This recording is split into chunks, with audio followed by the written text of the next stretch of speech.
ที่ไหวคอตามพิธีถูกต้องก็เลยเอาประเด็นนี้ว่าเอาน้องมะนาวลงไปให้ญาติพี่น้องเพิ่นเบิ่งตัวก่อนว่าผ่านบ่หรือว่าจังไดอยากให้เห็นน้องไผ่หลานไผ่ก็ว่ากันไปแต่ถ้าลงไปแล้วญาติพี่น้องมวยเอาเด้มึงสิเอาจังไดกูก็บ่ไปขอให้มวยเอานี่และทั้งนี้ก็บ่ได้ถ้าว่าญาติพี่น้องเจ้าบ่มานี่ก็บ่ได้บ่ได้ก็คือบ่ให้เอาแต่ประเด็นคือถ้าเก็บนี้เราคิดนะนี่เนาะบ่เอาก็ได้ว่าขอไว้ก็บ่ให้ขอบ่มีญาติพี่น้อง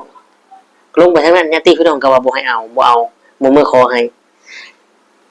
คิดเบิ่งมันสิเป็นเท่าใดพี่น้องขอสรุปคือ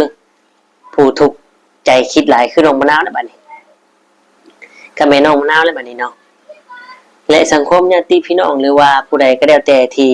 มีอคติกับน้องมะนาวก็จะโจมตีน้องมะนาวว่าโอ้ยมันชั่วแท้ชีวิตเป็นแนวนี้ก็ยังเฮ็ดแนวนี้เรื่องราวแบบนี้อีหยังประมาณนี้นะพี่น้องเนาะนี่ทุกคำคือ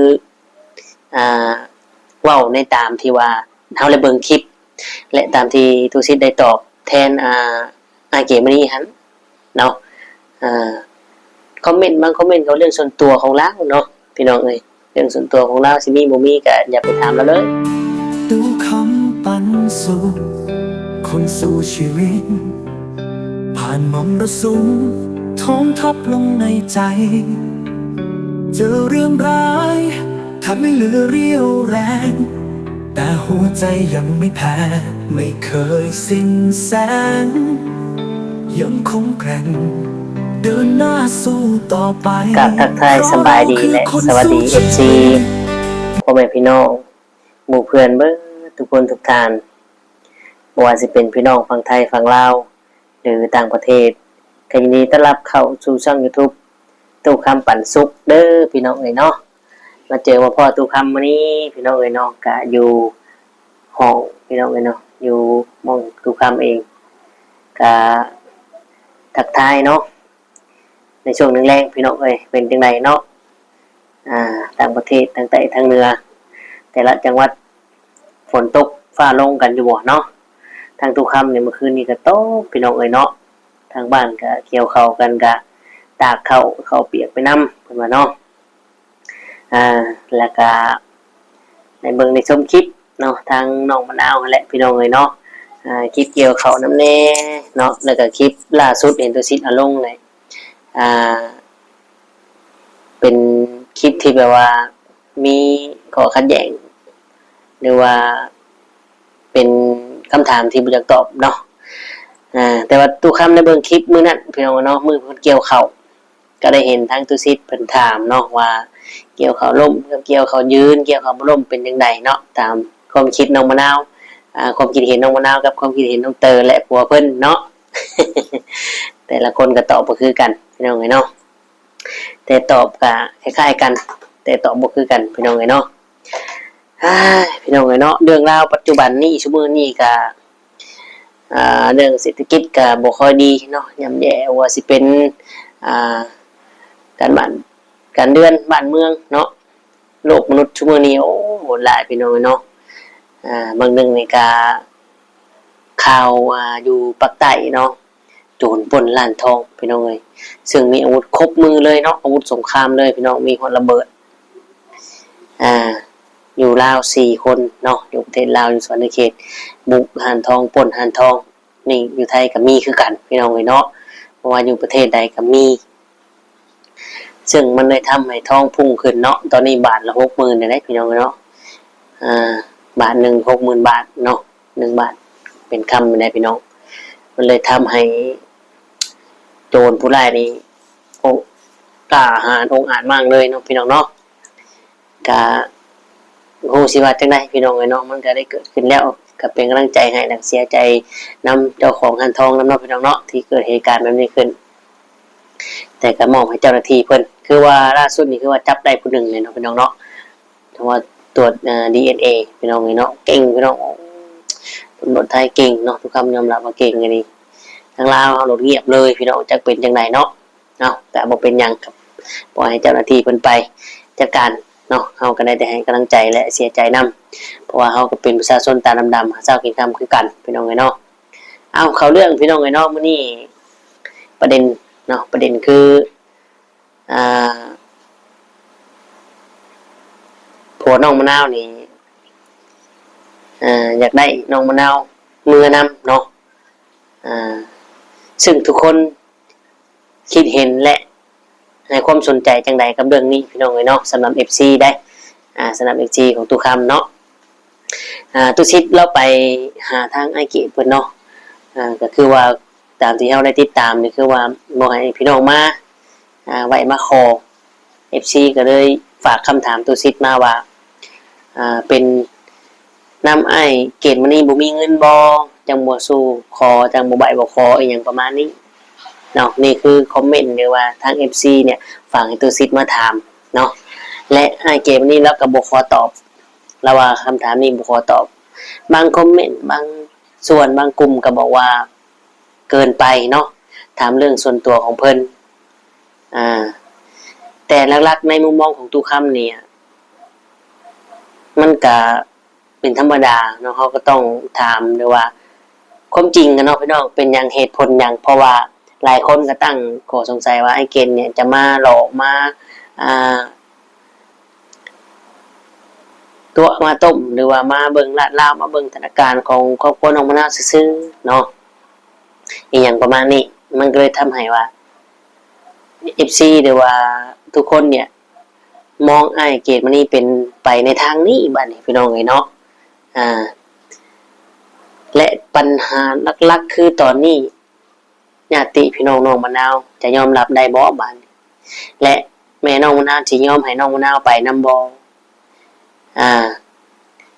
ไปใช้พี่น้องเพิ่นว่าจะลงไปบ้านมันเกิดเพิ่นเนาะลงไปใต้ผักเซลนี่แต่ว่าอยากได้เมียนี่ลงไปนำเนาะผู้น้องมะนาวอยากได้ลงไปนำและที่นี่แม่เพิ่นสิยอมบ่ไอ้น้องเพิ่นสิให้ไปบ่และ FC เพิ่นก็ได้ถามคือบอกนั่นแหละนั่นก็แปลว่าเราก็มีเหตุผลนี่อย่างสักอย่างเลยเราถึงบ่ตอบเนาะพี่น้องFC ของทุกคำคิดจังใดพี่น้องคิดจังใดในเรื่องนี้ที่ว่าไอ้เกณฑ์มื้อนี้เนี่ยอยากได้น้องมะนาวลงไปนำตามที่ทุกซิดเลยเว้าเราว่าจังซี่พี่น้องเนาะหลักๆแล้วนี่ไอ้เกณฑ์มื้อนี้เนี่ยอยากเอาน้องมะนาวเนี่ยลงไปให้ญาติพี่น้องเบิ่งอีหยังประมาณนี้ไปเบิ่งโตก่อนอยู่ๆสิมาโทรว่ามาขอเมียให้ข่อยแน่กระทันหันอีหยังประมาณนี้เนาะแต่ขอนี่ทุกคำว่าบ่เห็นนำเนาะบ่เห็นนำตุสิทธิ์คือกันเพราะว่าการเอาผัวเมียเนี่ยเฮาล้มกันมา 2-3 ปีเนี่ยเจ้าบ่เคยบอกพี่น้องเจ้าเลยบอกเจ้าบ่เคยเว้าให้พี่น้องเจ้าฟังเลยเนาะว่าตอนนี้เฮาก็คบกับผู้สาวลงกับผู้สาวอยู่เซโนได้ส่งรูปส่งหยังให้เบิ่งเพราะว่า Facebook หรือว่าช่อง YouTube หรือโลกโซเชียลสมมุตินี้ก็มันบ่ได้ใช่เรื่องปัญหายากเนาะสามารถส่งให้เบิ่งได้พี่น้องเนาะนี่คือตู้คำตอบในความคิดหรือว่าความที่ FC ได้สงสัยแล้วก็ทางตู้ซิดได้เว้าเนาะพี่น้องเนาะตู้ซิดแล้วเปิดกล้องนั่นนี่พี่น้องเลยคือไอซิดนี่เราก็ให้ตู้ซิดนี่เราก็ให้โอกาสเนาะแล้วก็เราก็อยากช่วยเนาะอยากช่วยหรือว่าผลักดันไอเกมมันนี่อยู่เนาะพี่น้องแต่ตอนตู้ซิดเราเปิดกล้องเมื่อกี้เนาะทุกคำได้เบิ่งเราอันนี้อันนี้ก็เราได้เบิ่งลักษณะหรือได้เบิ่งสังเกตไอเกมมันนี่หรือว่าจังไดเนาะคือเราตอบ FC ว่าจังซี่พี่น้องเนาะเราตอบว่าหลักๆเนี่ยเป็นอย่างน้องมะนาวคือให้นอนนำและเป็นอย่างไอเกตคือบ่ให้ญาติพี่น้องขึ้นมาไหวมาขอมาเป็นหลักฐานพยานนำเนาะเพราะอีหยังแต่ประเด็นคือ FC สงสัยและ FC ก็ได้เว้าออกมาว่าไอเกตเนี่ยจะพาน้องมะนาวนี่นี้เนาะอย่างประมาณนี้แต่ตุซิดเราก็ได้ตอบแทนไอเกตมันนี้แนวนี้พี่น้องเนาะตอบแทนหรือว่าตอบคำถามให้ FC ในช่องของ YouTube ตูซิดนะได้ฟังว่าที่ไอเกตมานี่อยากได้น้องมะนาวไปนำเมื่อบ้านของเจ้าของนำเนี่ยคือแนวนี้ตูซิดแล้วว่าไอเกตมานี่เนี่ยอาจจะมีจุดประสงค์ว่าอยากเอาน้องมะนาวเนี่ยไปให้ญาติพี่น้องทั้งนั้นเบิ่งโตเนาะซึ่งลักๆเนี่ยตามฮิตของประเพณีเนี่ยมันกลับไปได้เนาะพี่น้องเนาะไปได้แต่ปัญหาที่ยังเกิดขึ้นอยู่เนี่ยคือทางญาติพี่น้องน้องมะนาวเนี่ยยังให้ไอเกตมานี่นะเอาญาติพี่น้องมาไหวมาขอมาเฮ็ดสัญญากันเรียบร้อยและอยากสิพากันไปหาเงินหาค่ำก็ได้อีเนาะแต่เนี่ยปัญหาตัวนี้เนี่ยคือทางไอเกตนี่เรานี่ปัดปัญหาเรื่องตัวไหวสู่คอนี่ออกเราปัดออกเนาะมันได้เกิดคำถามทำให้เกิดคำถามขึ้นมาว่าเป็นหยังไอเกตนี่คือปัดเรื่องนี้ออกนี่คือคำถามของ FC ตามที่เราได้เบิ่งเนาะ FC เพิ่นก็ได้บอกตรงว่าเป็นน้ำไอเก็บบ่มีเงินบ่หรือว่าจังใดหรือมาหลอกมาต้มนมมะนาวซื่อๆบ่หรือว่าจังใดไอเก็บนี่ก็บ่ขอตอบนี่ตัวนี้เราตอบบ่ได้เนาะซึ่งปัญหาหลักๆเนี่ยมันอยู่ที่ข้อนี้เนาะที่ FC บ่เห็นดีนำและญาติพี่น้องน้องมะนาวก็บ่เห็นดีบ่พอใจนำหั่นแหละเนาะตามที่เบิ่งเพราะว่าบ่ว่าบ่ได้แล้วเนาะและตุซีก็ได้ตอบแทนว่าน้องไอเก็บวันนี้เนี่ยอยากได้น้องมะนาวเนี่ยลงไปบ้านน้ำคืออยากเอาไปให้ญาติพี่น้องเบิ่งโตอยู่ว่าโทรมาว่าให้พาลงมาแน่มาไหวมาคอแต่งเมียให้แน่เนาะเพิ่นเลยบอกไปทางนี้ว่าญาติพี่น้องเนี่ยอยากฮู้อยากเห็นเมียแน่ว่าเป็นจังไดเนาะถ้าแบบนี้พี่น้องถ้าแบบนี้เอาตัวคำยกตัวอย่างขึ้นมาเนาะถ้าเป็นแบบนี้ไอเก๋ก็ได้เห็นเงินซ่านน้องมะนาวได้รับได้นอนลงแล้วนำแล้วลงมาพุ่นก็ต้องได้ดูได้นอนนำกันแล้วถ้าอ้ายเอ้ยน้องบอกว่าบ่เห็นบ่พร้อมนำเด้ทุกคนว่ามันสิเป็นแนวใดไอเก๋มื้อนี้แล้วสิเชื่อสิฟังญาติพี่น้องหรือสิฟังทางน้องมะนาวเนาะไอเก๋เนี่ยจะทุกข์ใจลำบากใจทีนี้เพราะว่าทั้งน้องมะนาวเนี่ยทั้งครอบครัวน้องมะนาวเนี่ยให้ไหวให้ขอเจ้าได้รับนอนนำแล้วแต่ลงไปหาไอ้ญาติพี่น้องว่าเพิ่นบ่เห็นดีนำบ่ให้เอาเนาะอันนี้คือตัวคำคิดหรือว่าพิจารณาอ่านเกมไปนะเนาะและในเมื่อมันในเกตเราบ่ตอบเรื่องที่ FC บอกว่าบ่มีเงินบ่ว่าจังได๋เนี่ยเราบ่ตอบเลยเราจะเอาตัวนี้เข้ามาเอาประเด็นตัวนั้นออกแต่สมมุติเนาะพี่น้องถ้าลงไปแล้วญาติพี่น้องบ่เห็นนำไอเกตแล้วสิเฮ็ดจังได๋พี่น้องหรือว่าไอเกตแล้วมาเบิ่งแล้วมันบ่โอเคบ่พร้อมบ่อยากได้แล้วถึงบ่จัดเรื่องที่ไว้ขอตามพิธีถูกต้องก็เลยเอาประเด็นนี้ว่าเอาน้องมะนาวลงไปให้ญาติพี่น้องเพิ่นเบิ่งตัวก่อนว่าผ่านบ่หรือว่าจังได๋อยากให้เห็นน้องไผหลานไผก็ว่ากันไปแต่ถ้าลงไปแล้วญาติพี่น้องบ่ให้เอาเด้มึงสิเอาจังได๋กูก็บ่ไปขอให้บ่ให้เอานี่และทั้งนี้ก็บ่ได้ถ้าว่าญาติพี่น้องเจ้าบ่มานี่ก็บ่ได้บ่ได้ก็คือบ่ให้เอาแต่ประเด็นคือถ้าไอ้เก็บนี้เราคิดนะนี่เนาะบ่เอาก็ได้ว่าขอไว้ก็บ่ให้ขอบ่มีญาติพี่น้องลงไปทางนั้นญาติพี่น้องก็ว่าบ่ให้เอาบ่เอาบ่มือขอให้คิดเบิ่งมันสิเป็นแนวใดพี่น้องขอสรุปคือผู้ทุกข์ใจคิดหลายคือน้องมะนาวแล้วบัดนี้ก็แม่น้องมะนาวแล้วบัดนี้เนาะและสังคมญาติพี่น้องหรือว่าผู้ใดก็แล้วแต่ที่มีอคติกับน้องมะนาวก็จะโจมตีน้องมะนาวว่าโอ้ยมันชั่วแท้ชีวิตเป็นแนวนี้ก็ยังเฮ็ดแนวนี้เรื่องราวแบบนี้อีหยังประมาณนี้นะพี่น้องเนาะนี่ทุกคำคือเว้าในตามที่ว่าเฮาได้เบิ่งคลิปและตามที่ทุกศิษย์ได้ตอบแทนอาเกมนี้หั่นเนาะคอมเมนต์บางคอมเมนต์เขาเรื่องส่วนตัวของเราเนาะพี่น้องเอ้ยเรื่องส่วนตัวของเราสิมีบ่มีก็อย่าไปถามเราเลยแต่ในมุมของทุกคำเนาะในความคิดของทุกคำเนี่ยเพิ่นก็แค่ถามเนี่ยมันก็บ่เป็นหยังหรอกเนาะ ถามว่าเอ้าถ้าไอ้เกณฑ์ยังบ่พร้อมหรือว่าจังใดเป็นหยังคือบ่ยังให้ไอ้น้องมาไหวมาขอนำเพิ่นขึ้นมาหรือเป็นแนวใดไอ้เกณฑ์ยังบ่มีเงินบ่ยังบ่พร้อมบ่หรือว่าจังใดอิหยังประมาณนี้เพิ่นก็ถามเนาะถามแค่นี้แต่ว่าเราว่าบ่ขอตอบแต่ก็เข้าใจเนาะมันก็เป็นสิทธิ์ของเราจะตอบบ่ตอบแต่มันเป็นแนวนี้พี่น้องไอ้เกณฑ์มื้อนี้กับน้องมะนาวเนี่ยรู้จักกันในทางโซเชียลในทางช่อง YouTube เนาะซึ่งเราก็ให้ทายเนาะให้ทายให้สัมภาษณ์ตั้งแต่มาแล้วเนาะซึ่งมันก็ทำให้อาเกตมื้อนี้เนี่ยอึดอัดและถูกกดดันหลายเนาะเป็นหยังคือถูกกดดันหลายพี่น้องถ้าสมมุติว่าเนาะอ้ายเอ้ยน้องนี่บ่เห็นดีนำอ้ายน้องบ่เห็นดีนำเนี่ยบ่ว่าสิเป็นอ่าความคิดทางอ้ายเอ้ยน้องบ่พร้อมนำแน่ความคิดทางญาติพี่น้องน้องมะนาวบ่เห็นนำดีนำเนาะพี่น้องแต่ทางน้องมะนาวเนี่ยกับครอบครัวหรือว่าพ่อแม่น้องเตือนเนี่ย 100% หรือล้านเปอร์เซ็นต์แล้วเอาแน่นอนเนาะถ้าน้องมะนาวก็ว่าเอาอย่างเช่นตูซิดแกล้งหลอกถามหรือว่าแกล้งหยอกน้องมะนาวว่าเป็นจังได๋เมื่อคืนแล้วหอมแก้มบ่แล้วเฮ็ดหยังบ่เนาะและถามน้องมะนาวว่ามีผัวกับบ่มีผัวอันใดดีกว่ากัน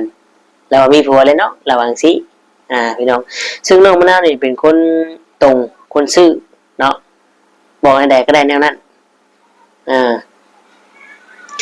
และบัดนี้ถ้าว่าเกิดเหตุการณ์ที่ทุกคำสันนิษฐานหรือได้ว่าออกมาเนี่ยเป็นเรื่องจริงมันสิเป็นแนวใดพี่น้อง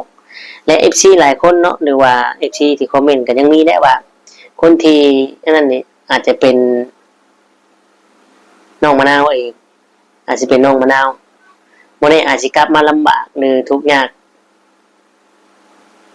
กว่าเก่าแฮงคิดให้ความคิดหลายเนาะถ้าว่าให้เกมมันนี้ไปแล้วทิปน้องมะนาว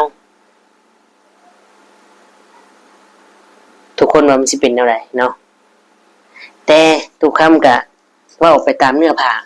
ตามที่เฮาได้เบิ่งคลิปชมคลิปเนาะสิเกิดขึ้นจริงบ่จริงเฮาก็รอติดตามแต่คำเว้าของไอเกมมันนี้เนี่ยเรามั่นใจและแล้วว่าเราท้าทาย FC ว่าสิมีบ่มีข่อยบ่ขอตอบเรื่องนี้เนาะข่อยบ่ตอบขอตอบคำถามนี้ว่าข่อยบ่มีเงินหรือจังไดแต่ข่อยให้เจ้าท่าเบิ่งให้เจ้าท่าเบิ่งโลดข่อยเช็ดให้เบิ่งนี่พี่น้องเราเว้าในนี้มันก็ทำให้ว่าอาจสิแม่นความ FC เว้าว่าเรายังบ่พร้อมเนาะยังบ่พร้อมและยังบ่มีเพราะว่าฮีตของประเภทนี้เนี่ยตามหลักๆเนี่ยมันก็ใช้จ่ายหลายค่านู่นค่านี่ค่าไข่คำปงคำปากเนาะสินสอดครึ่งนึงหรือบ่ครึ่งนึงก็พอประมาณมาทำพิธีเนาะสู่ขอไผแก้วเคยก็ต้องได้ฮ้อนให้ถึงกันมันเลยทำให้ไอ้เก็บอันนี้เนี่ยบ่พร้อมเนาะทุกคำเชื่อเลยว่าเรายังไอ้เก็บนี้ยังบ่พร้อมเนาะยังบ่พร้อมตั้งใจมาซอยเกี่ยวข้าวเนาะเอาโอเคเนาะพี่น้องทุกคำจะบ่พาไปเบิ่งคลิปเพราะทุกคำบ่ได้เอาคลิปบ่ได้เบิ่งมาลงแล้วเนาะทุกคำก็ได้นั่งเว้าแบบนี้และอธิบายและแลกเปลี่ยนความคิดเห็นกันแต่ถ้าว่าทุกคำเว้าผิดพลาดประการใดเนาะก็กราบขอโทษขออภัยนำหลายๆเด้อเนาะบางเทื่อทุกคำอาจสิฮู้ทางบ่ถึงการแต่ว่าทุกคำได้เว้าไปเนี่ยก็เว้าตามเนื้อเรื่องเนื้อผ้าที่เฮาได้เบิ่งได้ชมที่จริงบ่จริงเฮาก็รอติดตามไปแบบอ้ายเพิ่นว่าเนาะเอาขอขอบคุณทุกคนหลายๆที่เข้ามาเบิ่งมาชมกดไลค์กดแชร์ให้เด้อเนาะก่อนไปก็ฝากกดเบิ่งโฆษณาให้ทุกคำนำเนาะบ่กดข้ามกดไลค์กดแชร์ไปพี่น้องเนาะขอบคุณทุกคนหลายๆท้ายนี้สุดนี้ทุกคำคือสิได้กล่าวคำว่าสบายดีและสวัสดีครับ